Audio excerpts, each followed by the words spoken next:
it's Marley from the Energy Boutique with your energy forecast for Saturday, March 1st. So welcome to March. If you haven't listened to the energy overview that I've put out there for this month, you're going to want to do that.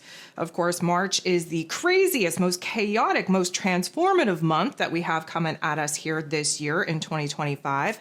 If you haven't listened to the 2025 year ahead overview, I would definitely recommend you do so. So there's a lot going on. We're entering into a new month. Listen to that overview. Get your March energy guide in front of you. You're going to want to stay ahead of the game here this month. There is a lot going on. We are wasting no time, of course, here today. Not only are we kicking off a brand new month, but we have Venus, the goddess of love, beauty, worth, pleasure, and money, retrograding at 10 degrees in Aries energy. If you haven't listened to that astro forecast, I'm going to recommend you do so. And of course, we're wasting no time in our March energy guide by capturing what is going on for us with our heart space. There's a major pivot point taking place in our worth and our values and who and what actually brings us happiness and joy and safety, security, and stability. This is going to be the next couple of weeks of a major quote unquote breakdown in identity, in worth, in wants, in needs, in desires, and preparing us for a major breakthrough.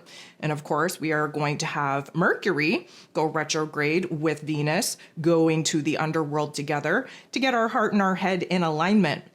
And of course, that's not going to be an easy deal, seeing as, of course, not only are we dealing with Venus and Mercury's retrograde here in March, but we are also dealing with eclipse season. So again, there is plenty of information, plenty of resources out there for you to stay in alignment with these energies, stay ahead of the game, understand what's coming at us, and of course, not trip and fall over our ego programming, which of course is definitely going to come out to play. So here today, we have the moon in Pisces energy, but we will see the moon in Pisces go void, of course, at 3:06 a.m. Eastern Standard Time. We're locking into Aries energy, 4:53 a.m., again, Eastern Standard Time. I think it's very interesting that we are starting off a brand new lunar cycle, again, Aries energy, on the very first day of what is going to be a very, very transformative month. I always look at where the lunar cycle is kind of starting and where it's ending in relation to the months that we are starting and therefore ending. And to me, this just seems like a powerhouse energy, seeing as March is very focused on Pisces and Aries energy. If you've listened to the 2025 year ahead overview, you would know that we need to be taking a look at where the Pisces and Aries cusp is in our collective chart and in our own individual chart, because this is where all of the major heavy hitting planets are kind of doing their cha-cha-cha here this year.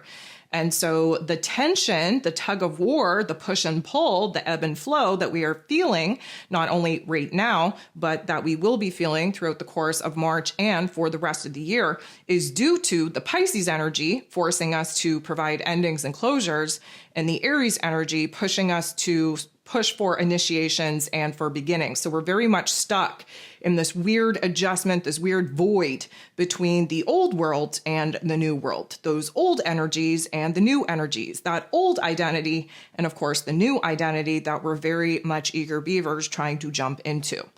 So with all of that being said, there are 9 different aspects popping off here today. 6 of those aspects are going to involve the moon.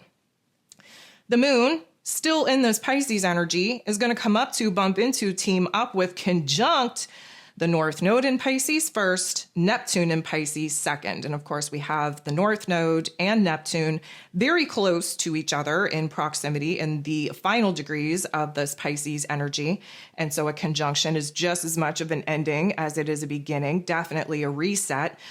We are kind of moving away from that dark new moon energy. We are on the more positive side of the Pisces energy at this particular juncture. And so what we're putting behind us is a lot of the fears, doubts, and insecurities, a lot of the anxiety, a lot of the worry, a lot of the confusion that many of us have been sitting in, have been feeling. And of course, the beginning part here with this North Node, trying to get us on the right path, trying to get us in alignment to this new mission, purpose, and goal. We are opening ourselves up. We're being a little bit more optimistic, a little bit more positive, more hopeful and wishful for things to come. We are a little bit more open-minded, open-hearted. We want to grow, we want to evolve, and we're more willing at this particular juncture to try new things. Now, the conjunction with Neptune, of course, Neptune is in his rulership in this Pisces energy, is an ending and a beginning at the same time. What we are ending is a lot of the nightmares, a lot of the heaviness, the weight, the depression, the funk that we've been sitting in, the confusion, the overwhelming pressure in our head space and in our heart space. And what we're beginning is, again, this lighter vibration and frequency, the lighter parts of Pisces energy, which is very dreamy, very creative, very inspiring, very intuitive, very mystical in nature, very renewing in our faith and our hopes and our wishes and in our dreams. And so that is a beautiful interaction that we are going to kick the day off in. And of course, at 3:06 a.m. Eastern Standard Time, the moon is going to go void, of course. And when the moon is void, things are shaky, things are unstable, things are uncertain. That's just going to add a little bit of an extra layer to all of those things that we've been sitting in, specifically prior to that new moon in Pisces that we just had. And of course, we will be shifting into Aries energy at 4:53 a.m. Eastern Standard Time. So at 5:22 a.m., we have our very first interaction with the moon in Aries, and it's a beautiful one because it is a beautiful, powerful, intense interaction with Jupiter, the planet of growth, expansion, beliefs, abundance, and blessings, who of course is in Gemini energy. So what we get here is air and fire. And that means that there's going to be a spark, there's going to be a combustion, if you will. And where Jupiter is concerned, he's bringing the optimism, he's bringing the confidence, he's bringing the magnification, if you will, on what it is that we want to grow in, evolve in, expand upon, especially with some of the ideas that we've been having. We might have been sitting on the fence about it. We have a passion, a drive, a boldness, a bravery, a courage that kicks in with the moon in this Aries energy. We don't want to look back. We just want to look forward. And right now, we're looking forward at all the possibilities that we now have available to us. We have a different mood, different attitude, different perspective, different lens that we are looking at life through. And we are plucking out the silver linings of our struggles, of our experiences, and understanding that they are just acting as a fuel source to empower us, to push us into this growth period. The moon in Aries energy then sextiles, which is a beautiful interaction, with Pluto, the great transformer, who of course is in Aquarius energy. So again, air and fire. What we love about this fire, spark, and flame is that Pluto, who really is trying to boss us up, to empower us to see where it is that, again, we can flip the script at any time. We can change the lens, the perspective at any time. What we get here is this beautiful interaction of emotionally charging us up to being aware of our strengths, being aware of our power, aware of our ability to, again, rip that rearview mirror away so that we're not looking back, and instead just focus on what we have power and control over in this present moment, specifically to help us align with this new goal, vision, and dream that we're all excited to pursue. And so again, this is a empowerment energy. This is us kind of seeing where it is that we're leveling up in ways that we didn't think we would ever level up into. We have a warrior type of spirit, a mood, and an attitude that is going to propel us in the path, in the direction that we were very nervous about even just a couple of days ago.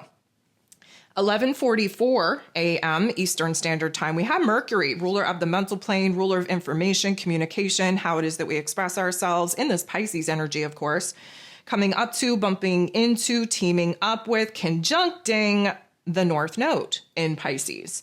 And so this is a beautiful thing because, of course, we are opening up our minds, okay, to what we need to do differently, what we need to learn, where it is that we have opportunities to kind of learn from other people. We are more empathetic, we're more open, we're more compassionate, and therefore the guard, the walls that we usually kind of operate within, they're a little bit lower. We are a little bit more vulnerable, if you will, and we have this magnetism drawing us to people, places, and things that, again, are sparking a new interest within us. This is helping us to kind of download new narratives, new perspectives, new ideas that are, in the long run, going to help to push us into growth, push us into evolvement. And so at this particular juncture, we are kind of receiving insights and information that may seem challenging at, first glance, that when we sit with it, when we reframe it, when we restructure it, we see that it has the ability to help us kind of grow outside of our comfort zone and outside of what we previously thought was possible for us. We sit in that energy for, I'm going to say the better part of the afternoon. We at 6:55 p.m., of course, Eastern Standard Time, we have the moon in this Aries energy semi-squaring, creating a little bit of tension, a little bit of conflict with Uranus, the Great Awakener, in Taurus energy. So this isn't the greatest of energies. It's kind of knocking the wind out of our sails just a tad. A lot of that is because Uranus and this Taurus energy, we're still resisting making a lot of the changes that we need to make, especially in our physical realm with people, places, and things that, again, worked for us at one point in time, but that was the old version of self. The new version of self, we're not really resonating with those particular aspects of our lives anymore, but for some reason, we still have a death grip on it, and we're not really willing to let it go. And so the frustration here is that the moon in Aries wants to burn through all of those cords, all of those attachments, all of those connections that are kind of dead weight at this particular juncture. But the Uranian energy usually comes in with a lightning bolt to help us kind of see, download, see insight, see where it is that we need to pivot. At this particular juncture, we're kind of creating excuses, we're creating anxieties, we're creating worries, situations and circumstances that just don't need to be there, that really aren't rooted in reality. And so again, instead of kind of seeing the forest past the trees, we're fixated on not even wanting to look at the forest at all. And so, this Uranian energy normally would give us insight, would give us clarity, would give us that jolt of energy to make changes and kind of push through. At this particular juncture, we're kind of doubling down, being stubborn in that Taurus energy, not wanting to move, not wanting to take action, not wanting to do the things that we know within ourselves we need to do in order to break free from some of the limitations, restrictions, and confines of that old version of self.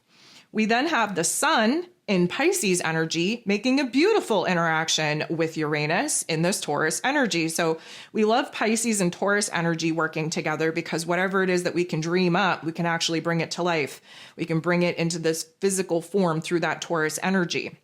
The sun, shining very brightly in this Pisces energy, is now fixated more so on what we are inspired to do, what we're being called to do, what we are kind of receiving insights and downloads on, the pieces that we need to put together to get from where it is that we're at to where it is that we desire to be. Typically speaking, prior to that new moon in Pisces that we just had, we were kind of working in the shadow elements of the Pisces energy. Post new moon, we're kind of focusing in on the positive, the lighter attributes and characteristics of this Pisces energy, which is very mystical. Again, we're renewing our soul and our spirit. We're renewing our trust, our faith, our hopes, our wishes, our dreams. We are tapping into creative insights. Our intuition is popping off. And where Uranus is concerned, again, he's giving us a lightning bolt, a jolt of energy, if you will, to open up our minds. We're receiving insights from the higher realms of intelligence, specifically on what needs to be done in our physical realm, Taurus energy, to help free us, liberate us from, again, some of the people, places, and things that worked for us very well in the past that we've outgrown, that we're still resisting kind of letting go or detaching from. So this particular interaction is definitely going to bring a lot of energy into the physical form. If you haven't listened to the Ascension forecast for this week, you'll probably want to take a listen to that to understand where the energy is manifesting in the physical form. Uranus always brings a high level of electricity in our physical bodies, and that can manifest in excitement or in, say, anxieties. Hopefully we're tapping into the more positive qualities of these particular elements at this juncture. And this is just going to kind of shine a bright light, again, the sun, on where it is that a major pivot point is taking place. Again, Uranus brings that jolt, brings that spontaneity. 7:34 p.m. Eastern Standard Time, Venus, the goddess of love, beauty, worth, pleasure, and money, will be going retrograde 10 degrees in Aries energy. So again, there is an astro forecast out for this particular event. Your March energy guide is going to have a whole chapter on this particular event because, again, we've been sitting in the pre-retrograde shadow period now for a couple of weeks, and we are going to be moving into the underworld. And there's going to be a lot of revelations that we are going to have while Venus is retrograde. And again, when Mercury joins her, there's definitely going to be some situations and circumstances that are going to be popping off in ways that probably won't make sense to us when they happen. But if you follow your Venus journey from the start to the finish, once we kind of come out of these retrogrades and our heart and our head are in alignment and in a different mood and attitude, a different perspective than where it is that we were going in, it's going to make a whole hell of a lot more sense. So definitely be keeping track of your Venus retrograde story. The last thing that we have going on here today is the moon in this Aries energy coming up to, bumping into, teaming up with, conjuncting Venus, fresh in her retrograde. So again, there's like this emotional infusion of activating the heart space. Again, take a listen to the Ascension forecast because we're going to have a lot of heart activations taking place here. But this is kind of like Venus just falls unconscious. She just falls into the underworld. She's like free falling at this particular juncture. And the moon kind of bumps into her and emotionally charges her, activates that heart space in preparation for what is going to be a very intense change and transformation of our soul, of our spirit, of our heart space. And so a conjunction, again, is just as much of an ending as it is a beginning. And what is ending is basically the last, let's call it, year and a half of our lives. It takes us back to, let's say, the last Venus point, which was in Leo energy when she retrograded. That was the heart and soul of the zodiac. That was this new, the emergence, if you will, of this new version of self that we're just getting familiar with, that we're just allowing to take the leadership role. And now, because there are fragments of the old version of self still alive and well and still blocking our 100% full progress in anchoring in this new version of self, now we have to move into the underworld. We have to address where it is that our heart has shifted, our heart has changed, where it is that self-worth, self-confidence, self-esteem issues need to definitely be focused upon, because a lot of the people, places, and things that we choose to associate with is in a direct reflection of how it is that we feel about ourselves. So all of that is going to be changing over the next couple of weeks.